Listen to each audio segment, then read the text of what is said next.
रामकृष्ण हरी. सार्थ श्री ज्ञानेश्वरी. अध्याय 18. मोक्ष संन्यास विभाग योग भाग 19. इदं ना तपस्काय ना भक्ताय कदाचन न चाशुश्रूषवे वाच्यं न च मायोऽभ्यसूयति.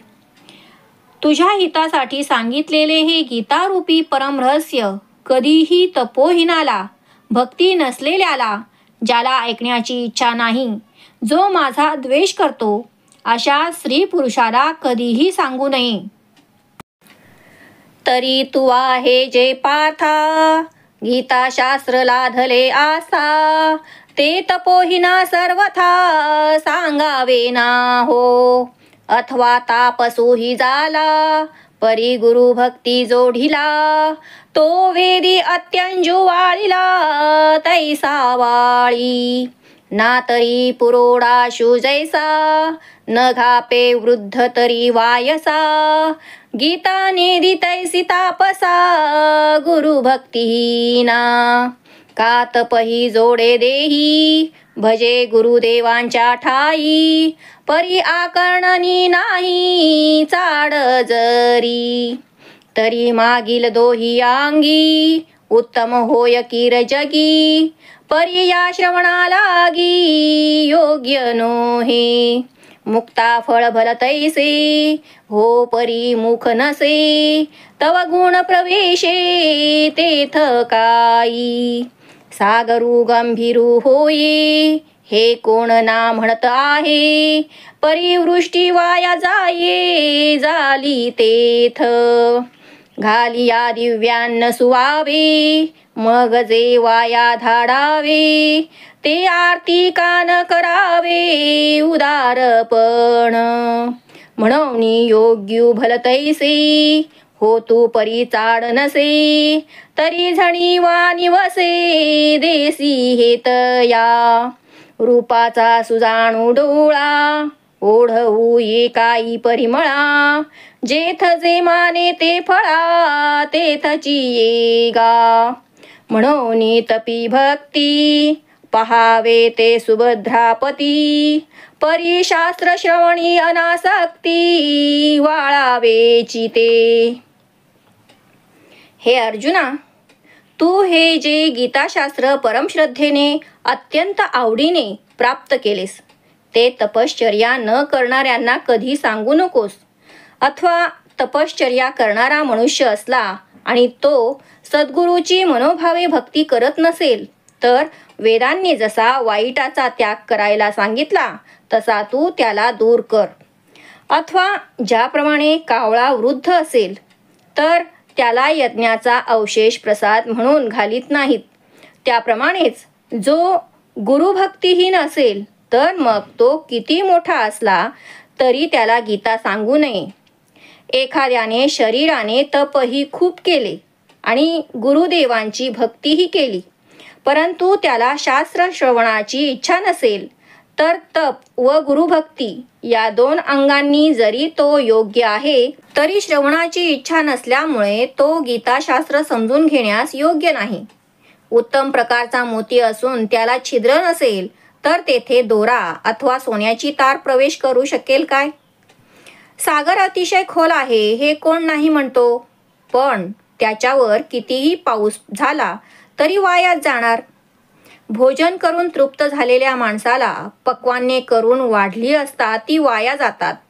त्यापेक्षा भुकेल्या माणसाला ती पक्वान्ने वाढून आपले औदार्य का बरे प्रकट करू नये. म्हणून सर्व रीतीने योग्य असलेला माणूस जरी असला तरी हे गीताशास्त्र ज्याला श्रवण करण्याची इच्छा नाही त्याला चुकून देखील कौतुकानेही हे गीताशास्त्र सांगू नये. डोळ्यांनी रूप पाहता येते, परंतु डोळ्यांनी सुगंध घेता येतो का? म्हणून ज्याला ते कळते पटते तेथेच ते फळाला येते. म्हणून हे सुभद्रापते, तपश्चर्या करणारा असला, गुरु व देव यांची भक्ती करणारा असला, तरी पण त्याला जर शास्त्र श्रवणाची ओढ नसेल तर त्याचा त्याग करावा. ना तरी तपभक्ती होऊनी श्रवणी आरती, आथी ऐसी ही आयती देखसी जरी. तरी गीता शास्त्र निर्मिता जो मी सकळ लोकशास्ता, तया माते सामान्यता बोलेल जो. माझ्या सज्जनेसी माते पैशून्याचे निहाते, एक आहाती तयांते योग्य न म्हण.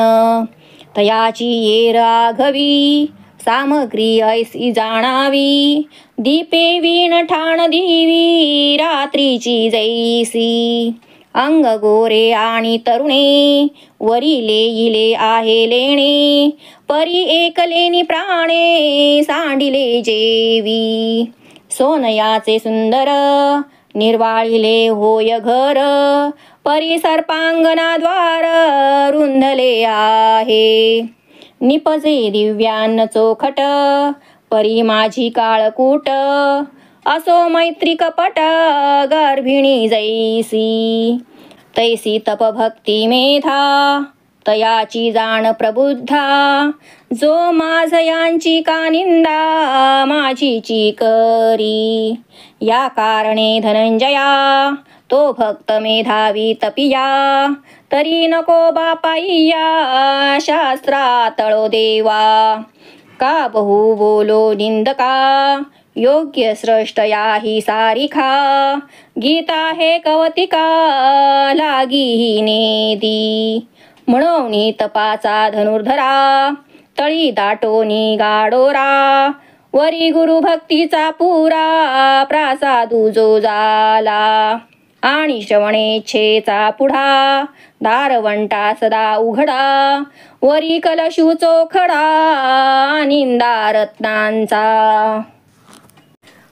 अथवा तपस्वी गुरु आणि देव यांची भक्ती करणारा असला आणि शास्त्र श्रवणाची इच्छाही आहे असा सर्व प्रकारे युक्त असलेला मनुष्य तुला दिसला, तरी पण गीताशास्त्र निर्माण करणारा आणि अखिल प्राणीमात्रांचे नियमन करणारा जो मी सर्वज्ञ ईश्वर, त्या माझ्या विषयी सामान्य बुद्धीने जो बोलेल, माझ्या भक्ताचा व माझा कोणत्याही प्रकारचा दोष नसताना खोटे दोषाचे आरोप करून दुष्टपणाने जे कोणी बोलणारे आहेत त्यांना योग्य अधिकारी समजू नये.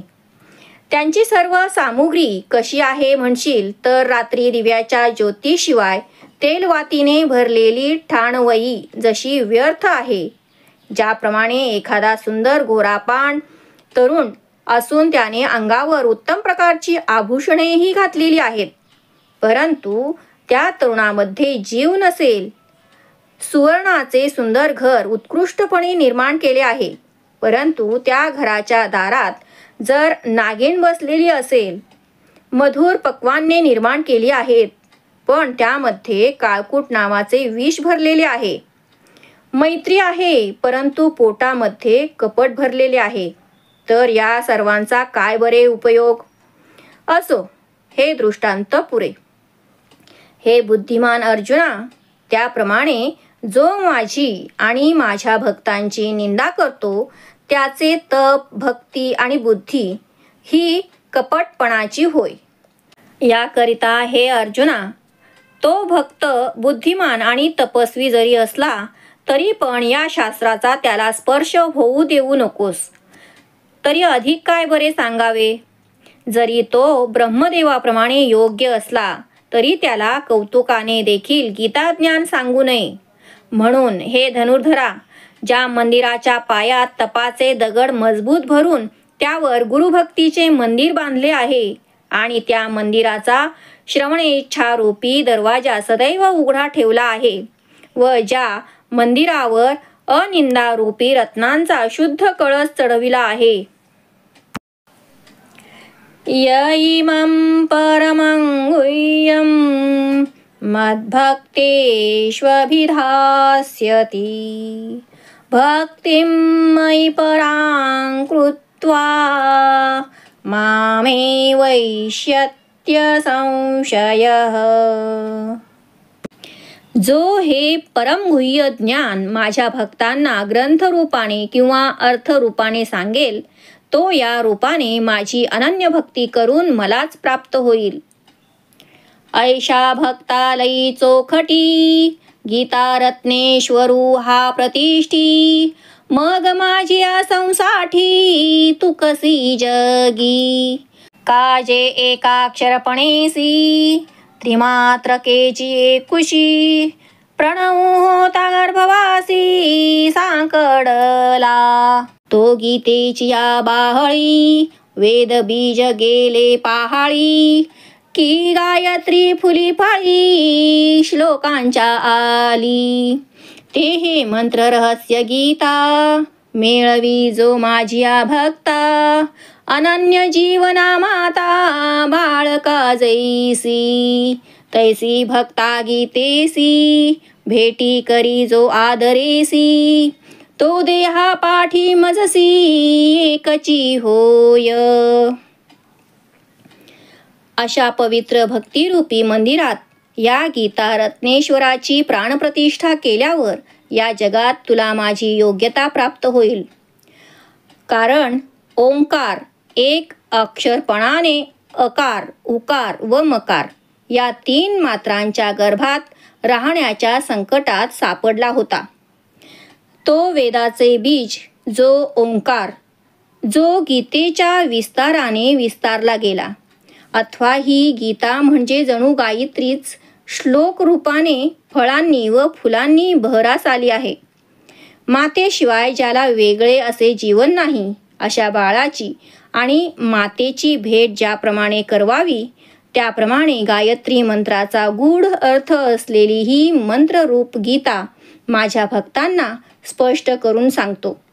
त्याप्रमाणे भक्ताची व गीतेची परम आदराने भेट करून देतो.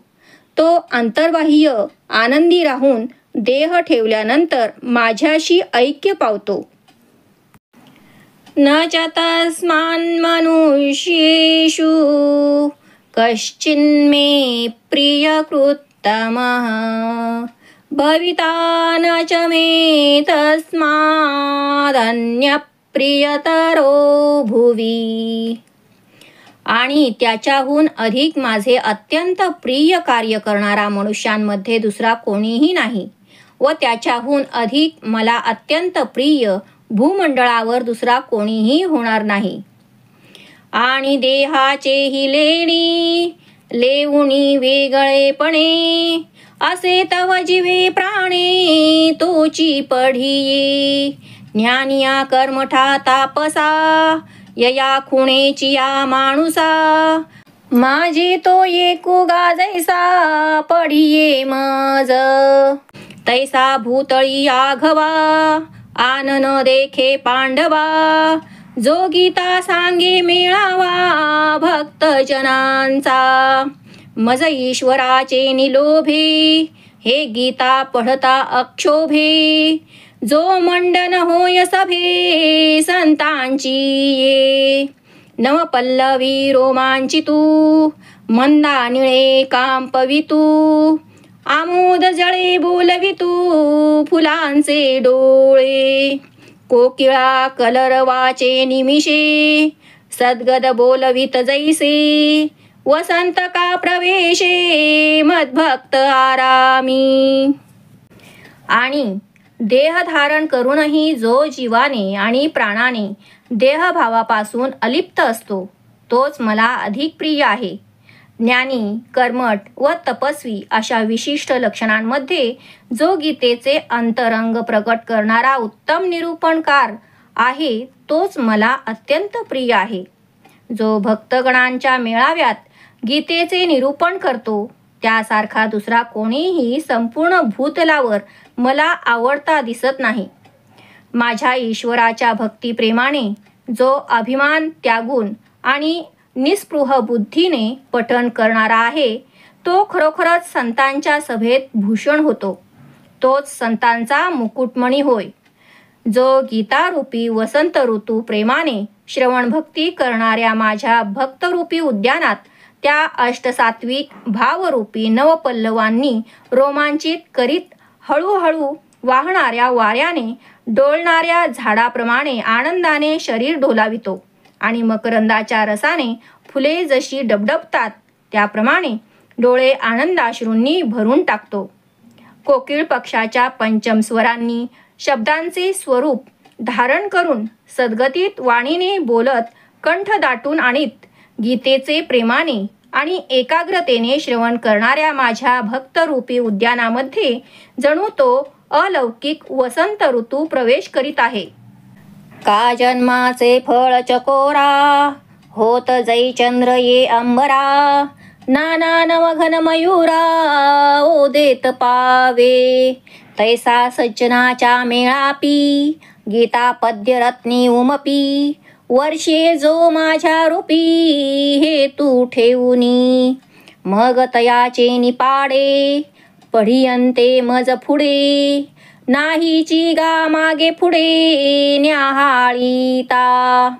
अर्जुना हा ठायवरी मी तया ते सुये जिव्हारी, जो गीतार्थाचे करी परगुणे संता. अथवा गगनामध्ये चंद्र उदय पावल्यानंतर चकोर पक्षाच्या जन्माचे सार्थक होते. अथवा मोराच्या आवाजाला ओ देतच नूतन मेघ जसे आकाशामध्ये यावेत, याप्रमाणे माझ्या स्वरूपी चित्त ठेवून संत सज्जनांच्या मेळाव्यावर जो गीता श्लोक रूपी रत्नांचा अपार वर्षाव करतो, मग त्याप्रमाणे मला आवडणाऱ्या भूतकाळात अथवा भविष्य काळात पाहिला असता दुसरा कोणी मिळत नाही. अर्जुना, याप्रमाणे जो गीतेच्या भावार्थाची संत सज्जनांना मेजवानी करतो त्याला मी आपल्या हृदयामध्ये धारण करतो. अध्येष्यते च इमं धर्म्यं संवादमावयोः, ज्ञानयज्ञेन तेनाह मिष्टस्यामिति मे मतिः. हे अर्जुना, जो पुरुष आम्हा दोघांच्या या धर्मयुक्त गीताशास्त्राचे अध्ययन करील अर्थात नित्य पठन करील, त्याच्याकडून मी ज्ञानयज्ञद्वारा पूजित होईन असे मी समजतो. पै माझी या तुझ्या मिळणी वाढिन्नली जे हे कहाणी, मोक्ष धर्म काजिणी आलासे जेथे, तो हा सकळार्थ प्रबोधू आम्हा दोघांचा संवादू, न करता पदभेदू पाठेची जो पढे, तेणे ज्ञानानळी प्रदीप्ती मूळ अविद्येची या आहुती, तोषविला होय सुमती परमात्मा मी. घेऊनी गीतार्थ उगाणा ज्ञानिये जे विचक्षणा, ठाकिती ते गाणा वाणा गीतेचा तोला आहे.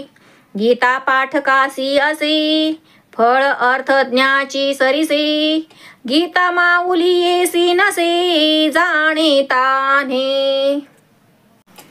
तुझ्या व माझ्या संगतीत गीतेचा जो हा सुखसंवाद झाला व त्या गीतेत मोक्ष प्राप्त करून देणारे जे उपाय जगण्यासाठी आले, तो सर्व अर्थ प्राप्त करून देणारा आपला दोघांचा सुसंवाद, त्यातील पदांचा विचार न करता जो केवळ पठन करतो. हे सुमती अर्जुना, त्याने प्रदीप्त ज्ञानाग्नीमध्ये मूळ अविद्येची आहुती देऊन मी जो परमात्मा त्या मला संतुष्ट केले आहे. हे बुद्धिमान अर्जुना, गीतेच्या अर्थाचा अनुभव घेऊन जे शोधक ज्ञानी आहेत ते जी योग्यता पावतात तशीच योग्यता गीतेचे गायन करणारे व वर्णन करणारे यांनाही प्राप्त होते.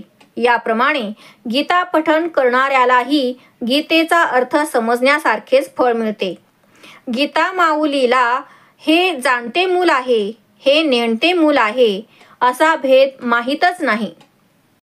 श्रद्धावान नसूयश्च शृणुयादपि यो नरः, सोऽपि मुक्तः शुभाल्लोकान् प्राप्नुयात् पुण्यकर्मणाम्. जो पुरुष श्रद्धायुक्त होऊन व दोषदृष्टी सोडून या गीताशास्त्राचे फक्त श्रवण करेल तो सुद्धा पापमुक्त होऊन पुण्यकर्मे करणाऱ्यांच्या श्रेष्ठ लोकाला प्राप्त होईल. आणि सर्व मार्गी निंदा सांडुनी आस्था पैशुद्धा गीता श्रवणी श्रद्धा उभारी जो.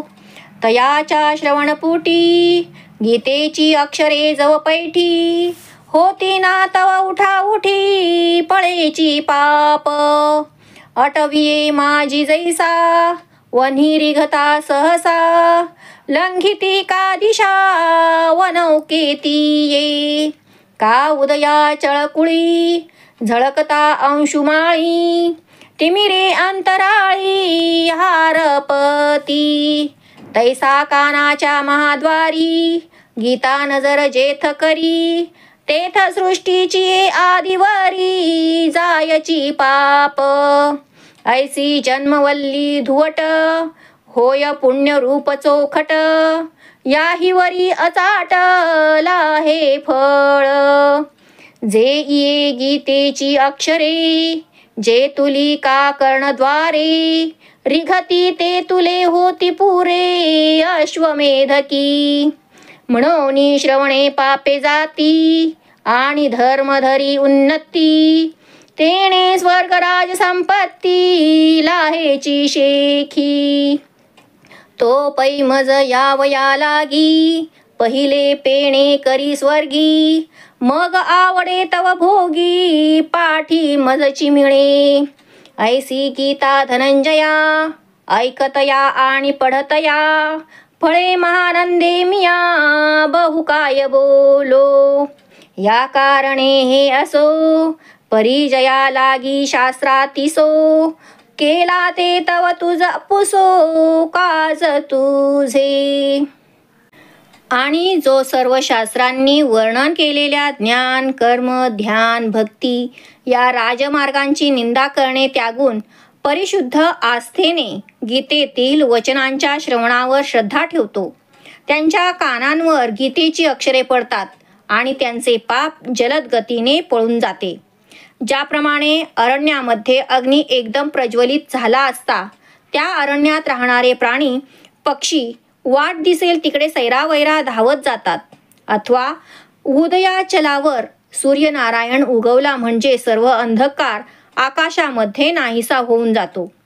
तसा गीतेतील विचारांचा गजर कानांच्या महाद्वाराने अंतःकरणापर्यंत पोचल्यावर सृष्टीच्या आरंभकालापासूनचे त्या श्रवण करणाऱ्या पुरुषाचे पाप नाहीसे होते.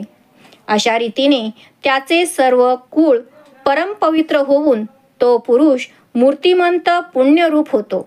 याप्रमाणे त्याला अलभ्य लाभ होतो. गीतेतील जेवढी वचने कानाच्या द्वाराने आत शिरतात तितके अश्वमेध यज्ञ केल्याचे पुण्य लाभते.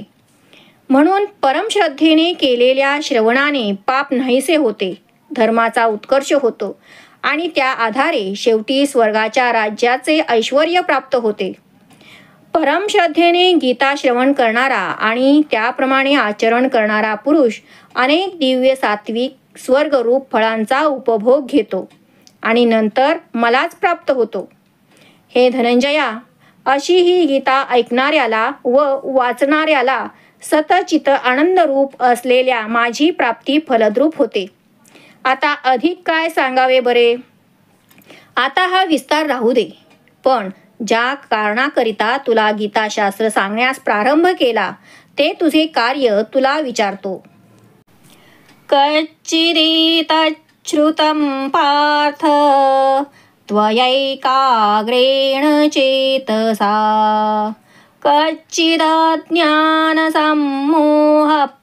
प्रणष्टस्ते धनंजय. हे पार्था, मी सांगितलेले हे गीताशास्त्र तू एकाग्र चित्ताने ऐकलेस ना. हे धनंजया, अज्ञानामुळे तुझ्या मनामध्ये मोह निर्माण झाला होता, तो नष्ट झाला ना. तरी सांग पांडवा, हा शास्त्र सिद्धांतू आघवा तुझ एक चित्ते फावा गेला आहे. आम्ही जैसे जया रीती उगाणिले कानांच्या हाती येरी तैसेची तुझ्या चित्ती पैठे केले की, अथवा माझारी गेले सांडी विखुरी, किंवा उपेक्षेवरी वाळुनी सांडिले. जैसे आम्ही सांगितले तैसेची हृदयी फावले, तरी सांग पावहिले पुसेन ते मी. तरी स्वाज्ञान जनिते मागिले मोहे तुते, भुलविले तो येथे असे की नाही.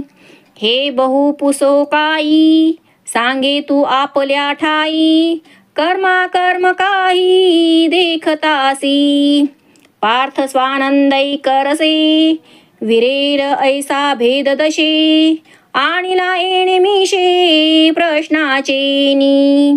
पूर्ण ब्रह्म झाला पार्थू तरी पुढील साधावया कार्यार्थू, मर्यादा श्रीकृष्ण नाथू उल्लंघोने दी. एरवी आपुले करणे सर्वज्ञ काय तो नेणे, परी केले पुसणे याची लागी.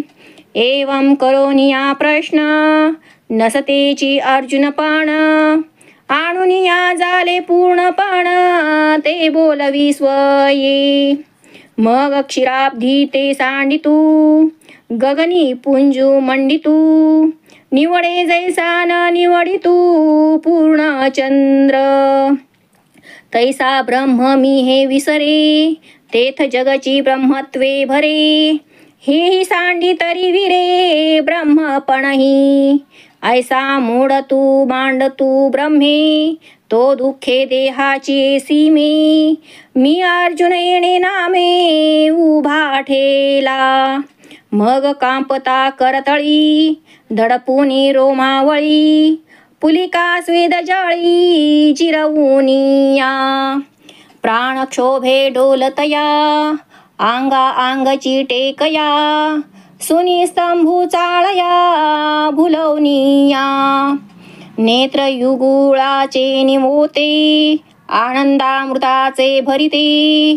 ओसंडत ते मागुते काढुनिया, विविधा औत्सुक्यांची दाटी चीप दाटत होती कंठी. ते करुनिया पैठी हृदया माझी, वाचेचे वितुळणे सावरुनी प्राणे. अक्रमाचे श्वसने ठेवुनी ठाई. हे पांडवा, सांग बरे, ह्या गीताशास्त्रात सांगितलेले सर्व सिद्धांत ऐकून तुझ्या हृदयात ते पूर्णपणे अंकित झाले काय? आम्ही ज्या रीतीने हे मनातले सिद्धांत तुझ्या कानांच्या स्वाधीन केले, तसे त्यांनी तुझ्या चित्ताच्या ठिकाणी स्वाधीन केले काय? अथवा मध्येच तुझ्या कानांनी काही दुर्लक्ष केले काय? अथवा उपेक्षेने ते सिद्धांत दूर केले काय? आम्ही सांगितलेले सिद्धांत जर तुझ्या हृदयापर्यंत पोचले असतील तर मी जे प्रश्न विचारीन त्यांची उत्तरे दे. अज्ञानामुळे उत्पन्न झालेल्या मागील मोहाने तुला भूल पाडली होती. तो तुझा मोह गेला की नाही? फार काय विचारू? अमुक एक कर्म मी करीन अथवा करणार नाही, हे केवळ आपल्या स्वतःच्या हाती आहे असे अजूनही तुला वाटते काय? जर अर्जुन हा आत्मानंद ऐक्य रसामध्ये पूर्ण विरघळून गेला तर युद्ध करणार नाही, अशा विचाराने अशा प्रश्नांच्या निमित्ताने अर्जुनाला पुन्हा द्वैताच्या भेदबुद्धीवर आणले. अर्जुन हा ब्रह्माशी ऐक्य पावला तर आपले पुढील कार्य साधले जाणार नाही, म्हणून श्रीकृष्णांनी त्याला भेदाची सीमा ओलांडू दिली नाही. एरवी आपण केलेला उपदेश सफल झाला की नाही हे सर्वज्ञ श्रीकृष्ण जाणत नव्हते काय? परंतु वर सांगितलेल्या कारणासाठीच देवांनी प्रश्न केला.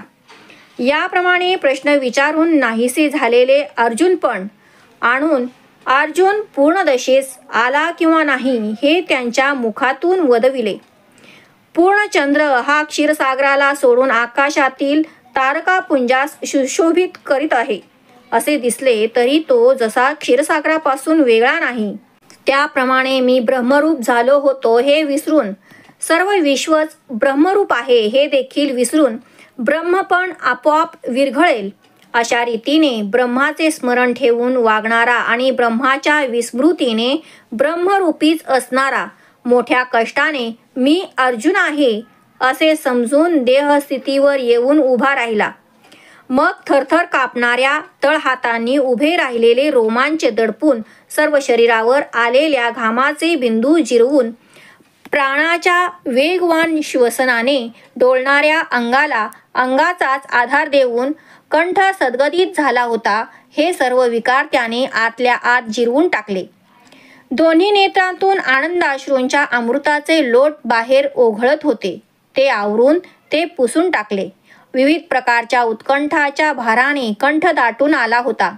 त्या उत्कंठा हृदयामध्ये दाबून आणि वाणीने अडखळणे सावरून प्राणाचे क्रमरहित श्वसन करणे ते पूर्ववत सावरले.